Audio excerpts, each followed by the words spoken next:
If you really hone in on those drivers, right, those KPIs, those things, your actual processes and the people, if you really hone in on that, you can get your unfair advantage. That means if everybody's raising their hand because they're having the best month ever, you're still crushing them. And then it really pays off in times of lean when everybody else is struggling and leaving, right, and crying that they can't make money. We control our own success. Then you can change some of those processes. You can change your buying habits. You can change some of those people and those things you do, how you do business to still stay profitable. Welcome to the Strategy with Jason podcast. Tune in for everything you need to know regarding the automotive industry. Here's your host, Jason Harris. Hey, what's going on, Podcast Nation? It is Jason Harris here, and thank you for joining me on another episode of Strategy with Jason. All right, today I have a very special guest. I have the one, the only, I'm told, oh so famous, Mike Boyd with me for Repair on Demand. How you doing, man? Doing very well. Famous in my own mind. Yeah. I don't know if anybody else would verify Somebody that, but told me last night. I think it was me. Actually, it may have been It may have been me. It was good wine, so I mean that can really change what you say. Well, hey everyone, if you're out there watching, listening, we are here in Las Vegas, Nevada. It's hot outside, but we're super cool in here, and we have some great content and some awesome topics. I'm so excited to kind of get into this with you today. But Mike, I love kicking off these podcasts with a little origin story, amen, because I'm fundamentally fascinated. How far, when you say origin story, how far do you want to go down that well? It was a rainy night, and I was born in a... No, I'm just kidding. No, we won't go back that far. But how did you get started in this crazy world we call the automotive industry? So the short story is I wanted to be a professional actor. And that was what I really wanted to do. I mean, like, I'm going for it. And I remember going to my father, and I'm like, I'm going for it. I'm going to put it on the line. And he sat me down and explained what the percentages were that I was going to be successful and what starvation really was like. Sure. And I was like, well, what do I do? He goes, well, because I talked about going to the military. He goes, well, before you do that, why don't you try selling cars? So I went to sign up for the military. And while I was waiting to get in, because it was going to be very specialized after they tested, sure. And I was waiting to get called, like you're going in. So I went to sell cars, and my first month, I made a lot of money.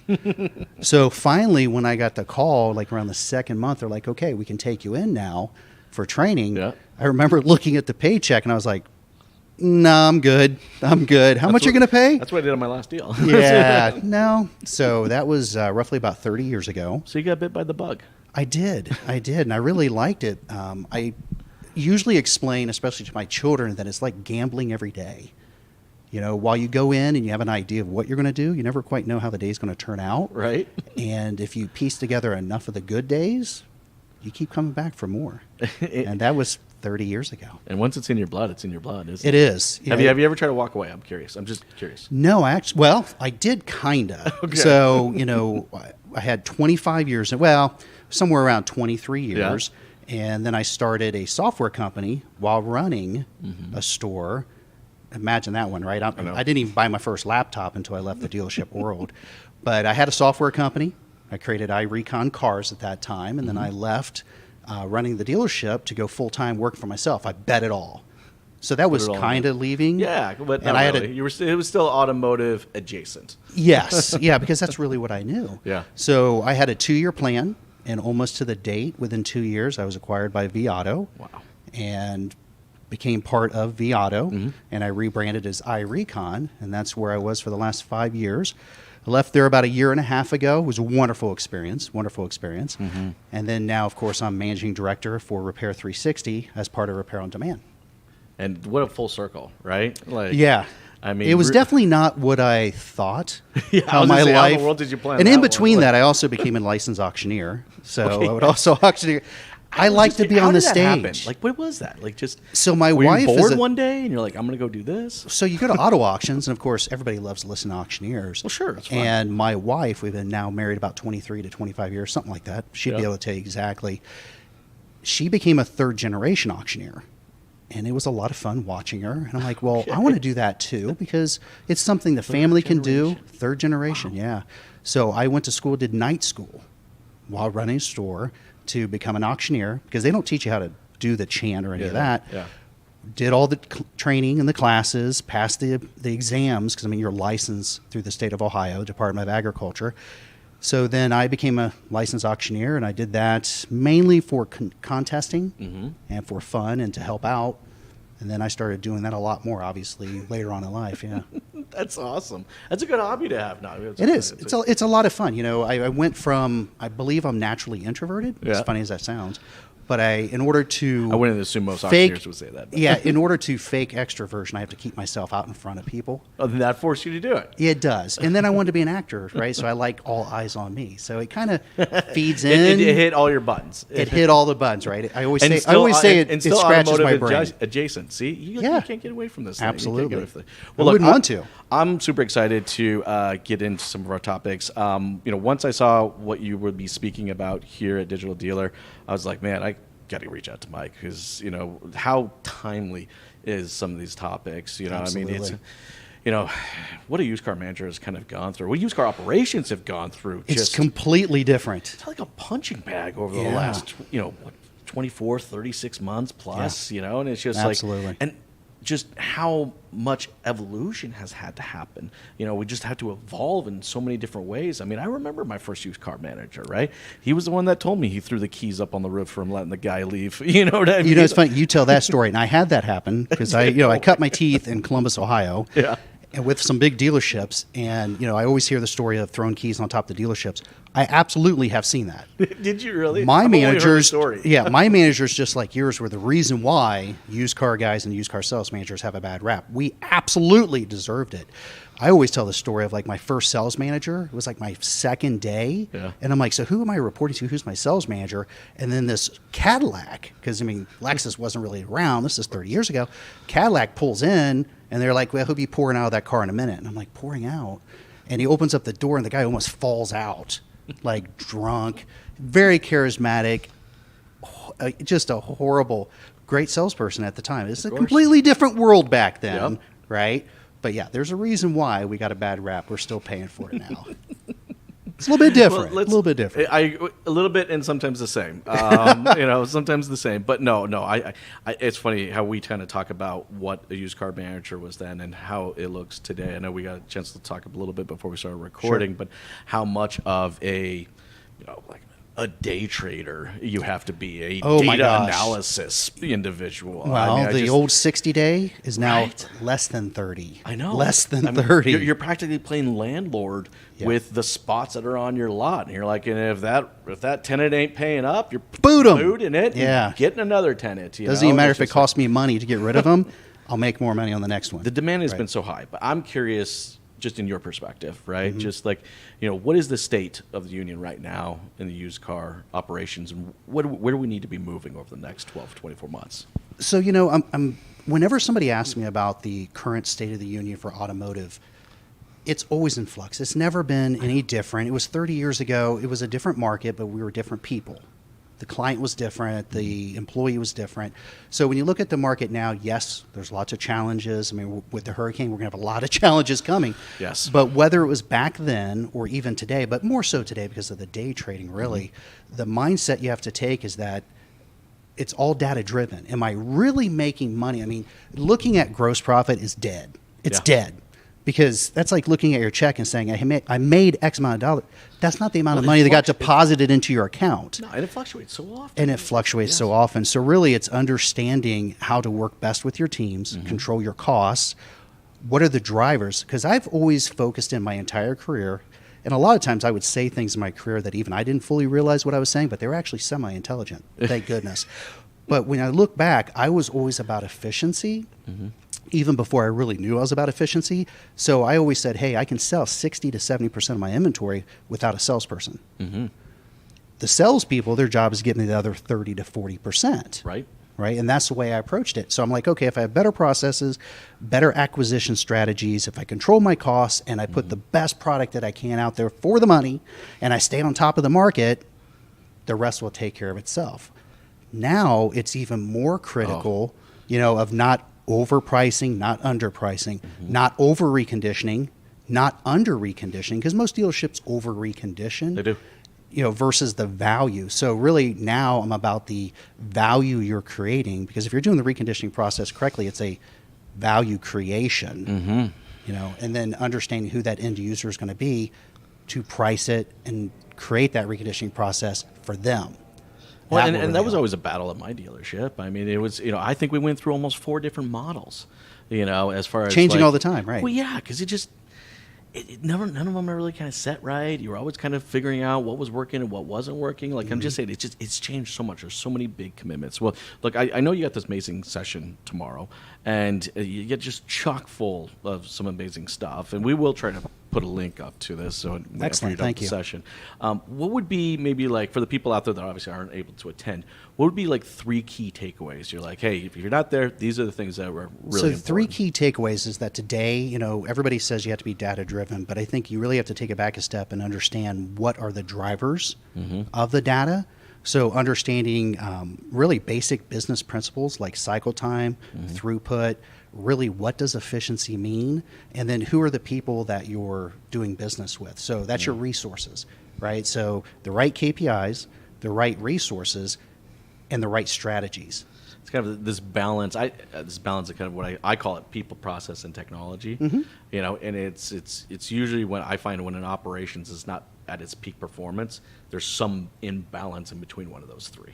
Absolutely. Something's not connecting. And it's something that people really don't realize even today. I mean, we use technology for almost everything we do at a dealership. An average dealership has around 15 different pieces of technology. If you look at the back office, the front, and everything we do is how we buy cars, how we price cars, how we sell cars.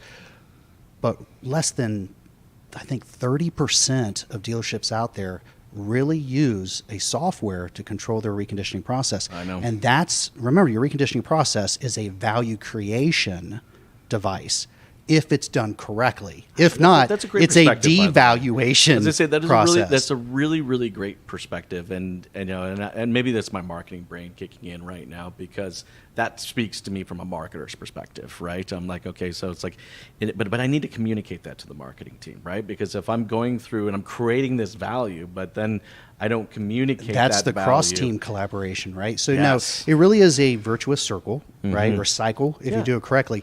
So if you look at, when I say the value creation, okay, great, you put new tires on it. But if nobody knows, doesn't really matter, because if you look at the average consumer and you said, hey, you could have bought this car for $1,000 less and it had 6 30-seconds, and it had plenty of tread life left, they probably been like, I didn't know the difference and I would have been fine. And that's not a bad car. Those aren't bad tires. But we talk ourselves into the old way of doing things without really understanding what we're doing. We're slowing down our turn. Are we slowing down the turn, or is the end user really going to value the tires? And are we using that information as a selling incentive to influence either the price or the turn, or both, if you do it correctly, by utilizing our marketing team? And do your salespeople even know? Exactly. And Right. what's funny, I don't feel like this is relatively a new topic. I feel like we've been talking about this for a very I long don't even know if you time. can come up with a new topic like, nowadays. It's just different perspectives. But it's funny, I still don't see this well executed. No, it's horribly executed. I mean, now, I will say where I do see this really well executed is in the private seller market, because they are amazing at telling you, I just did the brake job. Correct. I just put brand new struts in the front. I just Yeah, because did they have the a vested tires, interest in like- the car. They've man, actually I'm- taken ownership Yes. of the vehicle.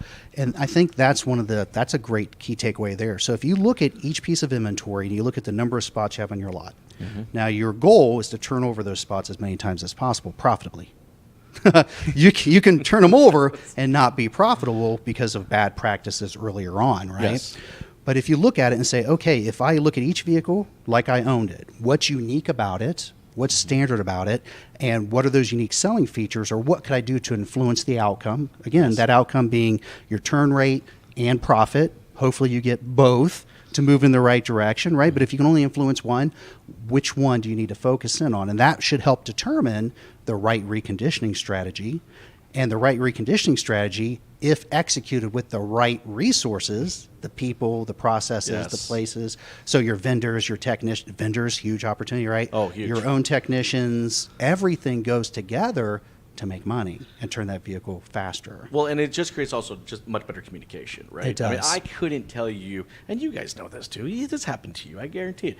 You know, it's like I got a customer coming in, and all of a sudden it just went to like the dentless repair guy, and like I'm like, it took me whatever weeks. Oh, I would to lose get this my person. mind. I would throw crap. Yeah. Like I mean, I'm just like, how in the hell? And that's the old it way. It took me 2 weeks to get this guy. That is the in. old way of doing it. But yet, remember, less than 30% of the market uses an actual software to control their reconditioning So process. is it that old? Because I bet you it's still happening. No, it still happens. Predominantly amount of time you have where there's a lot of disconnect, Yes. right? So when we talk about cross-team collaboration or just collaboration in general, right? Big hot topic word that's never going away and never will. How can you have collaboration if there are gateholders to the information and you don't even know who the gateholder is?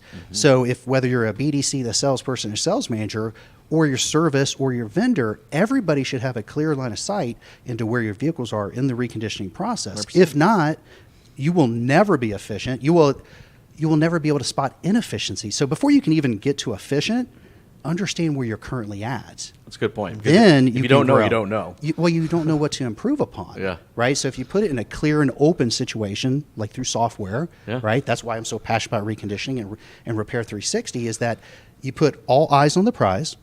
Then everybody. I mean, at first you're going to have a lot of noise. You're going to have a lot of people. That's great. That's Yes. the first stage of communication, right? And then you sort through the noise. Everybody starts to understand their voice, and they actually have a voice in it because it takes everyone to be profitable today. Yep. And then it's like, okay, why are we doing what we're doing? How can we do it better? Oh, that's actually what we're trying to do? Yet we all have the same name on the dealership. Well, That's the part that kills me. We all work for the same people. But there's been constant battle. I mean, I dealt with this as an owner many times, right? I can't tell you how many times I had to sit down with my used car manager, just listen to him vent for 15 minutes how my service manager is raping him Overcharges me across and the takes calls, too long. and it's just like, this one's not even done. He said it was going to be done, and I'm just like, oh, for the love of God. And then to your point, what I had to remind them, it's one name out there. All right, this is not a business over here and a business over here. It's all underneath one roof, you know. But here's what I found, and I'd love to get your perspective on this. I found that after I sit down with both these guys, all right, really what was going on was just a fundamental breakdown in communication. Absolutely. Yeah. That's what it was. So again, I look back at the way I think and the way I look at things, and I say, okay, that's great. It is communication, but let's take it back a step. Yes, you can have meetings. Those are great. And it's amazing how you can have some unity and some clarity after a meeting, but that course. goes away quickly, especially when you start thinking about commission and pay scales. So I really challenge dealers to look at, one, it is a cross-team collaboration. What are those common KPIs? What are those common things that everybody can align on that's what's best for the dealership for profitability and efficiency? And then tie those into their individual KPIs because people naturally are going to protect their own interests. So if you look at and I would challenge any dealer, I mean, I'm challenging every dealer who's on here, look at the commission scales or look at how you're paying the service department, your vendors, your salespeople, your sales managers, and ask yourself, what would you be looking at and focusing in Are on they in line because you with the need to feed objective? your family? Yes. Do those correlate and end up pointing everybody in the right direction, or is everybody going to be at odds? So Yes. while you can prey upon people to hopefully that they'll do the right thing and work for the name on the building, everything's right. And I believe in my heart that people want Generally, to do the 100%. right thing. Totally.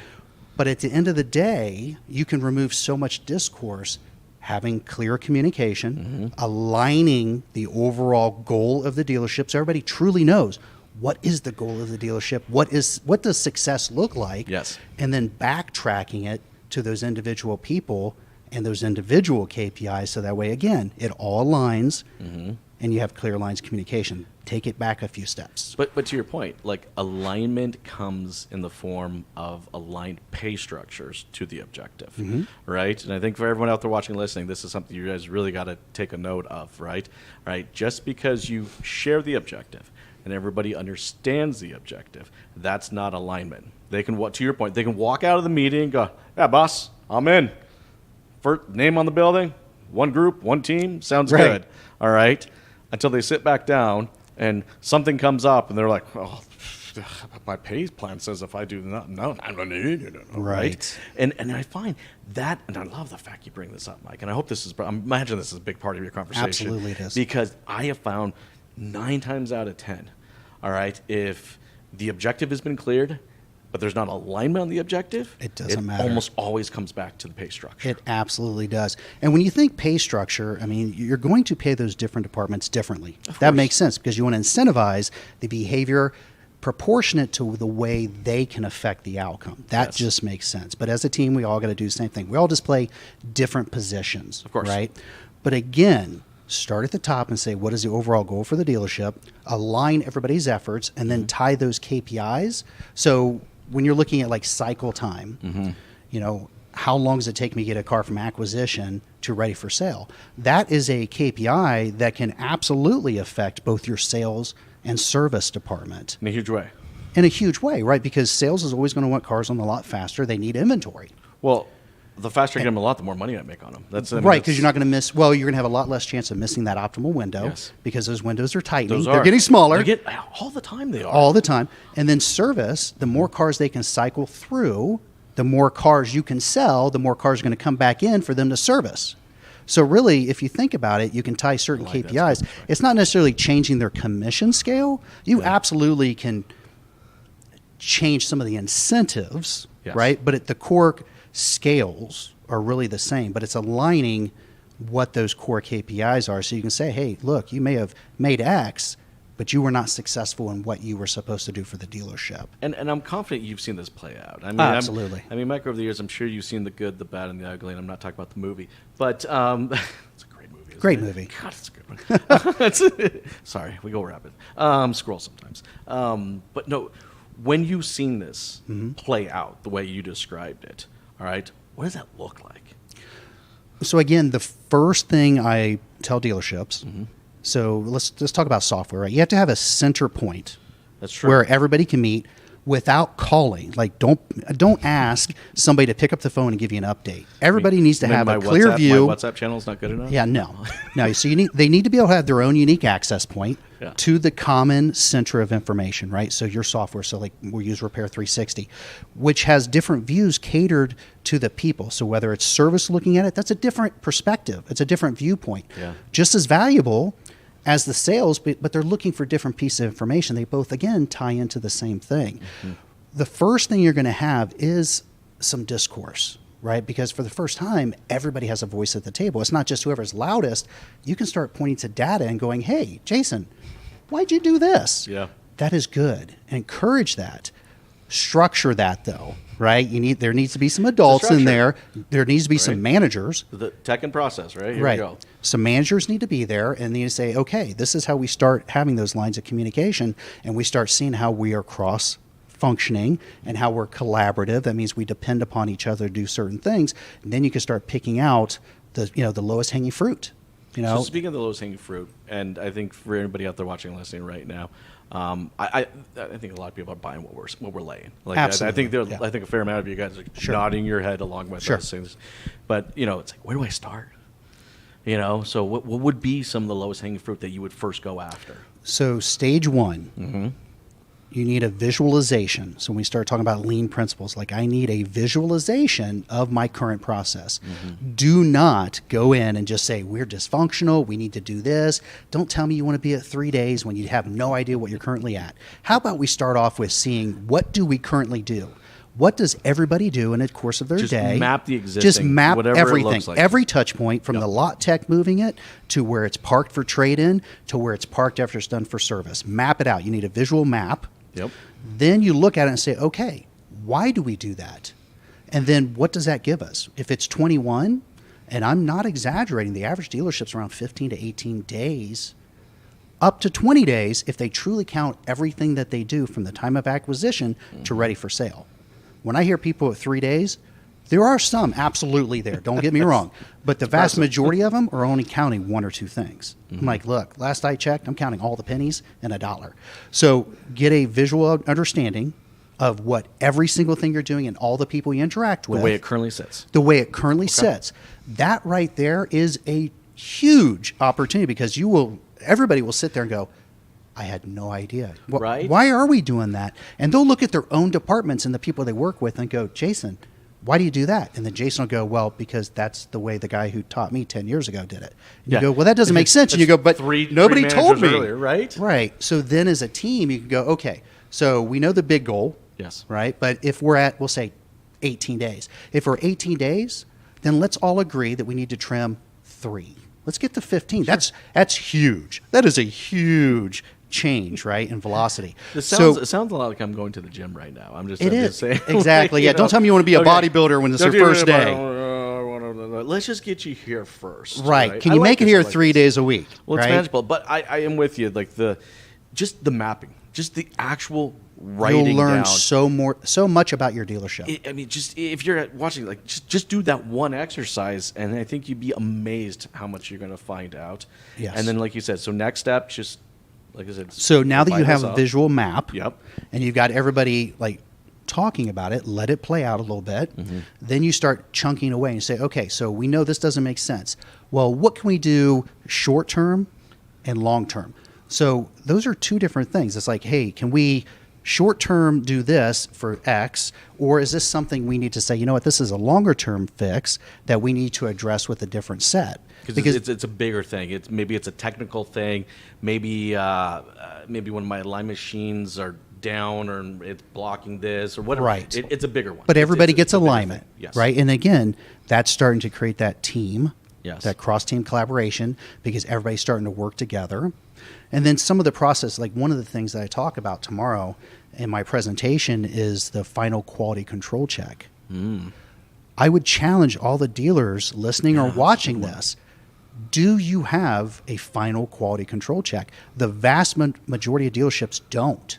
I'm literally, as you're saying it, I'm thinking of the 100+ dealerships I've probably Yeah, you visited should- over the last year or so, and I'm like, I don't think I've met one. Right. There Yeah. needs to be somebody who's empowered at the very end when Yeah, that well, that last buck stops person, here kind of a right, thing, that right? last person brought that Yeah. car. It's ready for sale. It has done everything, the myriad of different things that have to be done. I love that idea. And Just then real that- quick, I'm curious. yeah. Who would you recommend? Who would you recommend for that kind I of stuff? personally think the sales manager Okay. or one of the managers, but I've seen lot techs. Okay. Yeah, because it is a scripted walk around, just like you would do an appraisal. Yeah. So, I mean, it doesn't take an advanced eye to do it. Now, me personally, ultimately, I think the sales manager is responsible. Once that car is completed, they own it. It's their job to control that inventory and to sell it. So while you involve everybody at the store up to that point, at that point, there's a clear handoff.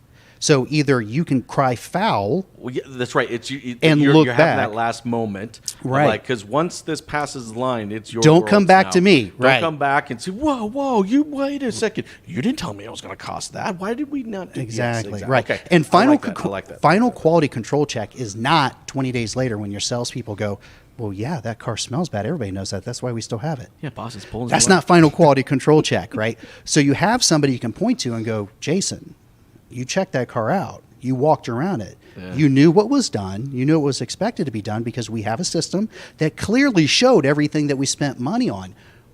You said nothing was deficient.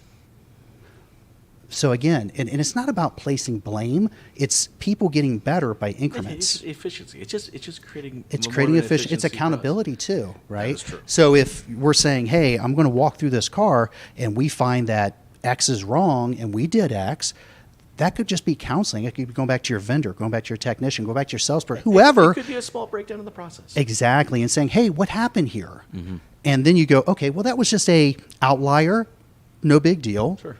Or that was something we need to actually come together and change. Might And need then to you're rewrite something. right. And then it's continuous improvement. So again, you're building that mindset of continuous incremental improvement. So it's not just the big picture. It's not the big things. Those little things add up.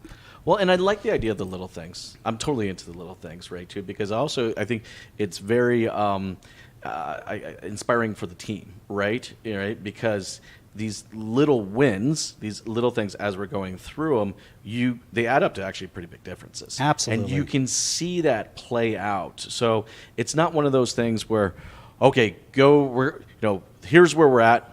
6 months from now, we're going to be over there, and you have to wait 6 months to find out. Right. And it's like, no. It's like, I really, really appreciate and love this concept of like, let's separate the big things from the little things, attack them with different strategies. Correct. Because, as you're building and developing out this better process, you're getting those quick wins, which gets everybody jacked and excited. Right. And you sell those wins to your team. The other big thing, when you look at the mentality of sales, and really it's the mentality of just being at a dealership, because whether you're in service or sales, you have to have confidence in the team you work with, either the ones below you, along with you, or above you.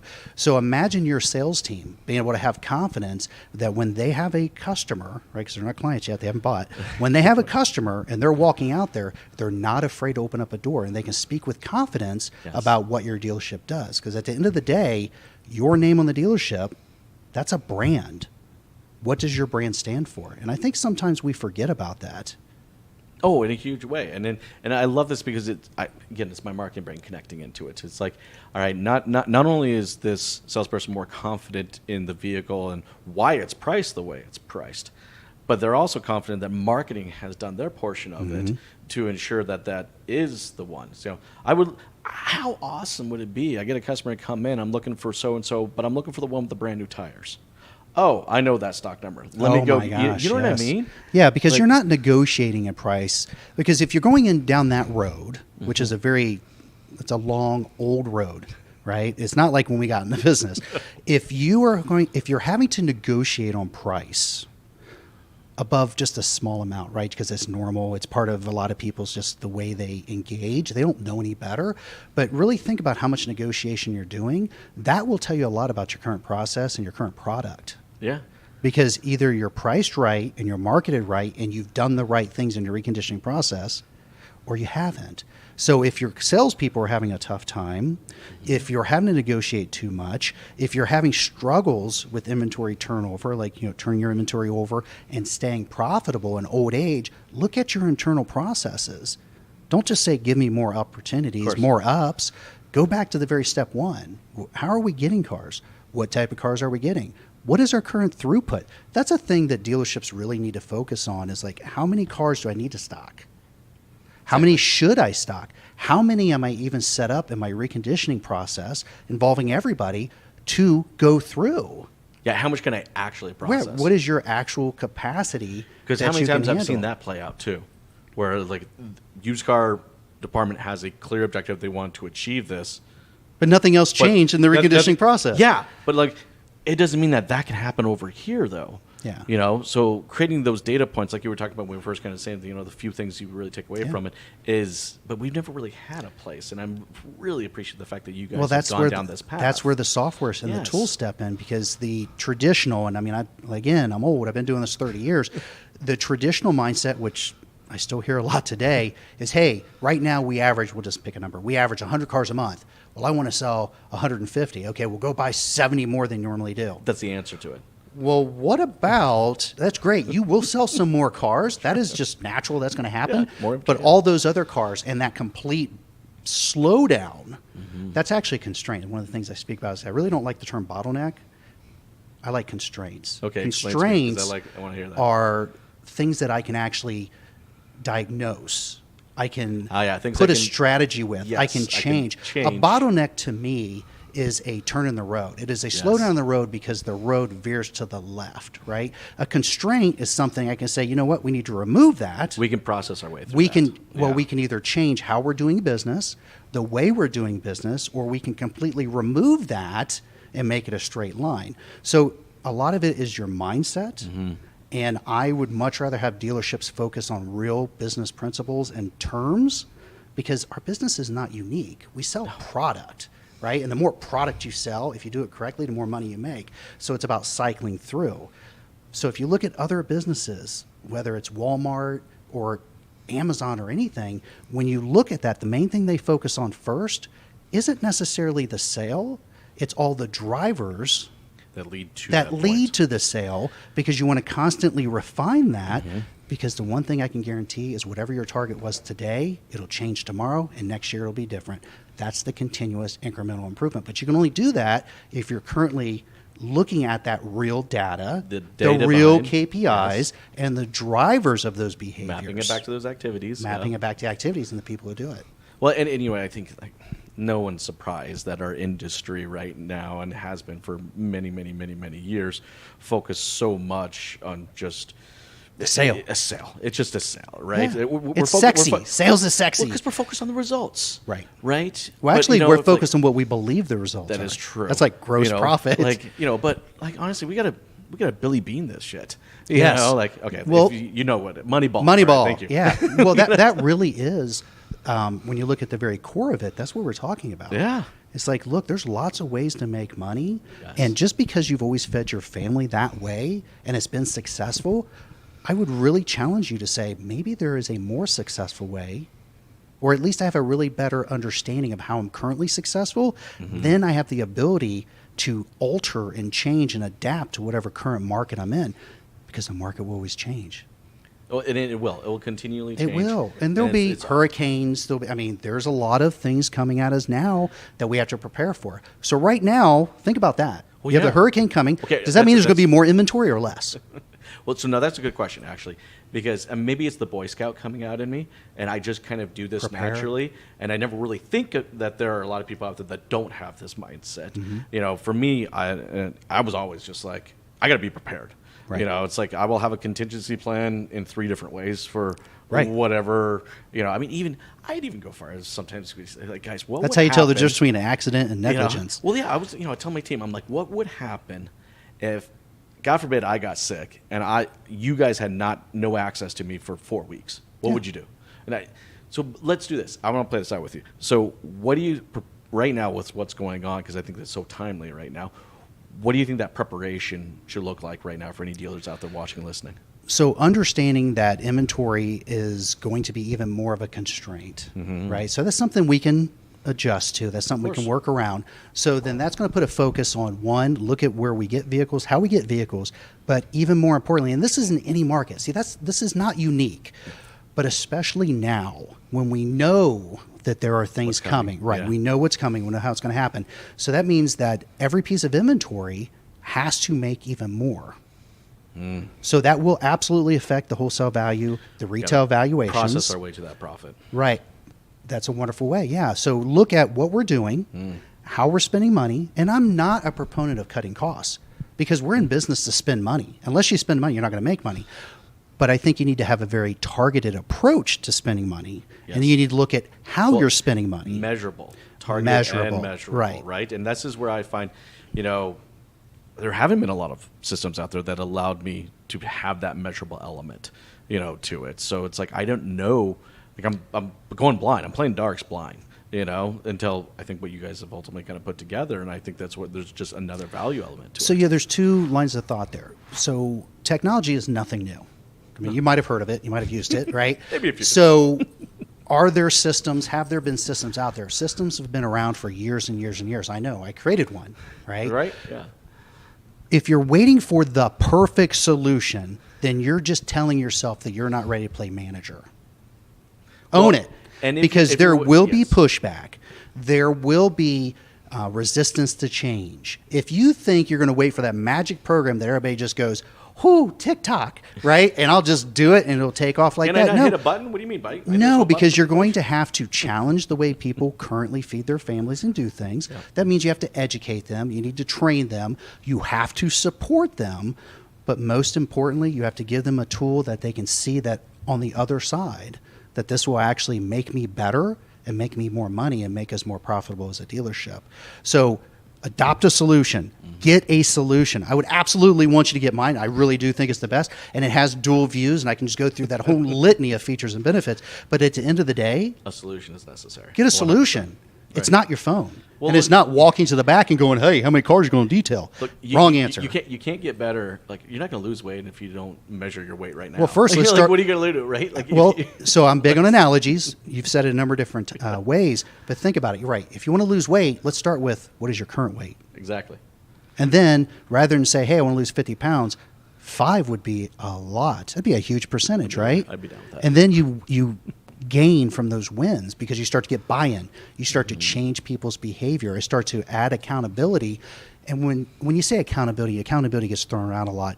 I think accountability really steps in when people are doing it without being prompted because they understand the reason why. Unguided execution. Unguided execution. And then when you truly have that's when people are doing that, when sometimes it doesn't necessarily play out in their best favor, but it's what's right for the team, and they know it comes back full circle. And you mentioned this earlier, none of this happens unless you have that mindset. It is a commit mindset to it, Yeah. right? Because I call it full belly syndrome. Right, you never worry about getting food until you're hungry. Exactly. Yeah. Right, and it's like I'm gonna steal that, by the way.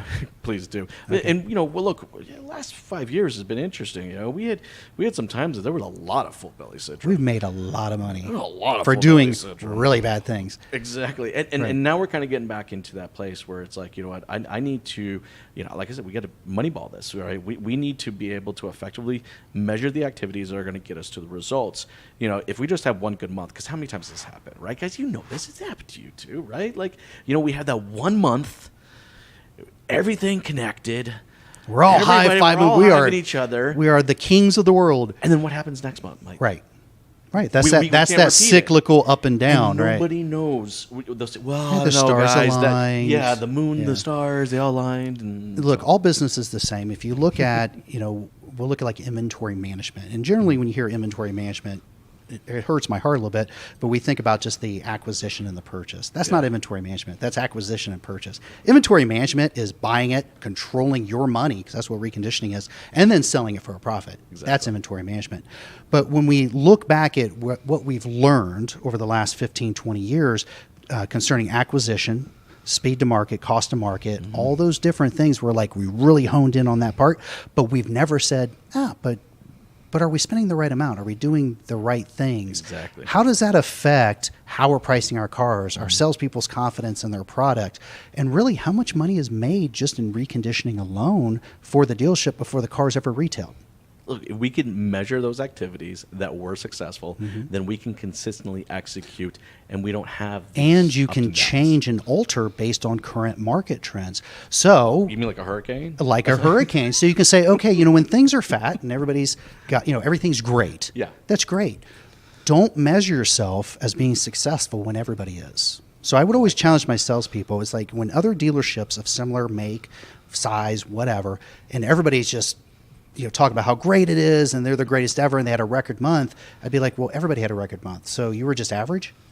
Right. What I see and what I've seen in my experience and my history is that if you really hone in on those drivers, right, those KPIs, those things, your actual processes and the people, if you really hone in on that, you can get your unfair advantage. That means if everybody's raising their hand because they're having the best month ever, you're still crushing them. And then it really pays off in times of lean when Yes. everybody else is struggling and leaving, right, and crying that they can't make money. We control our own success. Then you can change some of those processes. You can change your buying habits. You can change some of those people and those things you do, how you do business to still stay profitable. That's the able to pivot. That's a business principle, right? It's like, hey, look, I know you have a And- plan. and you I know see- you're going you after see the something, best but you have to be able to operators do pivot. this. Absolutely, the best Consistently. operators know that. Like you've seen it, I've seen it. I mean, this is the difference between the operators and like the real operators. Like, Correct. They're able to execute that consistently.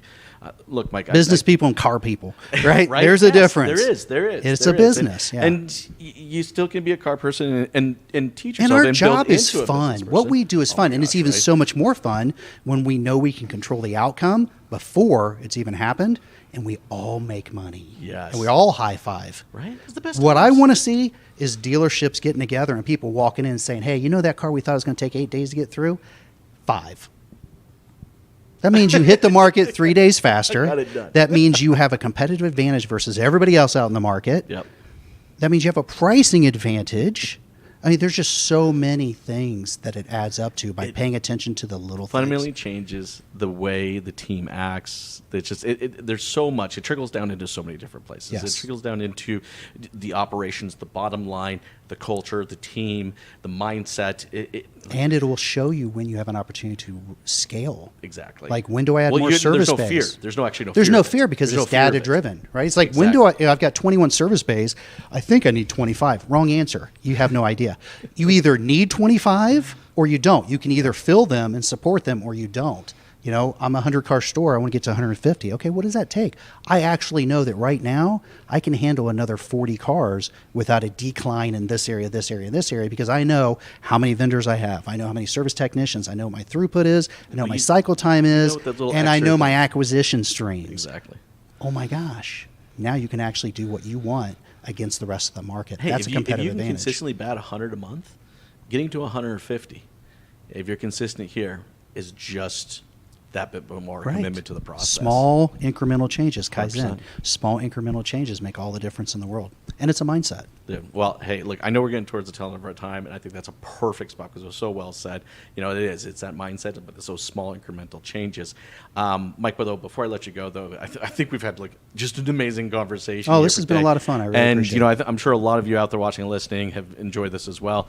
For everyone out there who would maybe like to connect with you and continue some part of this conversation, because I still think there's a lot to be uncovered There is, here. there is. And, you know, between that people, that process, and the technology, and just that consistently stepping up to the plate and executing.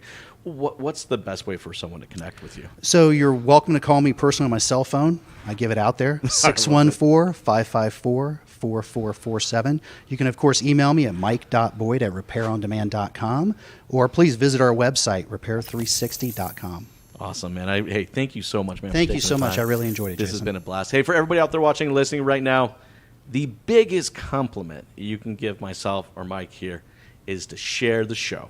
All right? If you have a friend or you have a colleague that needs to see some part of the conversation we had today and they'll get some benefit of it, it means the world to us when you guys share the show. Thank you so much for watching. You guys all have an amazing day. Thanks for tuning in to the Strategy with Jason podcast with your host, Jason Harris. Remember to like, comment, and subscribe.